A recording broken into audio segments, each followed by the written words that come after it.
this next speaker is going to tell you about his experience as a mover and shaker all around the world, but first let's take a look at his resume. He's had the same job for 23 years where he trains college students to run their own business, selling a learning system to help kids do better in school. So far, the students he's trained have made over $17 million in profit for themselves. Pretty nice. And last year, he personally made 71 free throws in a row. Kind of a non sequitur there, but so is his title.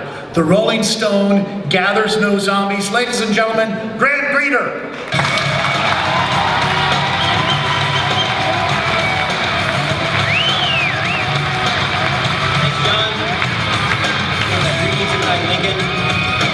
In fact, there's probably a few out there in the audience that maybe use that life philosophy yourselves. You know, the carefree, worry-free, maybe it's the person next to you, that attitude, which with popular culture being what it is with zombies these days, that might actually help you survive. Probably a Walking Dead fan out there.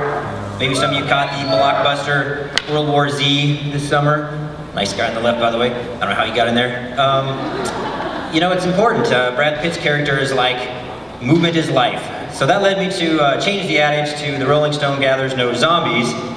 And I know some of you, when you hear the word zombie, you're kind of like tuned out, heading to the bar, restroom break, when's the next speaker on? But non-zombie fans in the audience, this talk will have something for you too. Mainly some benefits of travel. We all know these, right? The appreciation for other cultures and keeping life fresh. Helps you appreciate Nebraska when you travel abroad and come back home to the good life here. And sure, if there ever is the zombie apocalypse, being a Rolling Stone might help you just not only survive, but thrive in that environment.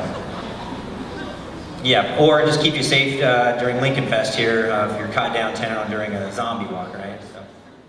And my favorite quote on travel is this one up here: "The world is a book, and those that do not travel read only one page." So I saw this about 10 years ago, and it kind of motivated me to get out more than I had and see more of the world. And it caused me to come up with this 50-50 challenge, I call it, where my goal is to get to all 50 states and at least 50 countries by the time I'm 50. Now, don't confuse this, of course, with the Rolling Stones, who've been rocking and rolling for 50 years on their own. But this 50-50 challenge is really easy to keep track of. If you just think how many states you've been to so far and how many countries you've hit so far, if you're at least your age, then you're on track. If you're ahead, good for you. If a little bit behind, plenty of time to get rolling and catch up. So I got a few guidelines that I follow to count a visit as a good visit. One, I want to make sure I eat some local fare and, of course, spend the night. Now, in some countries, you have to be careful of the star ratings. They don't always follow like we do here in the good old U.S. of A. America, we got soft beds. I also want to make sure I get out and experience the culture, do something, sightsee, that sort of thing. Maybe you find yourself in Egypt, and instead of just taking the tour bus out to the pyramids, you could hire a camel for a few extra dollars and get there by hoof.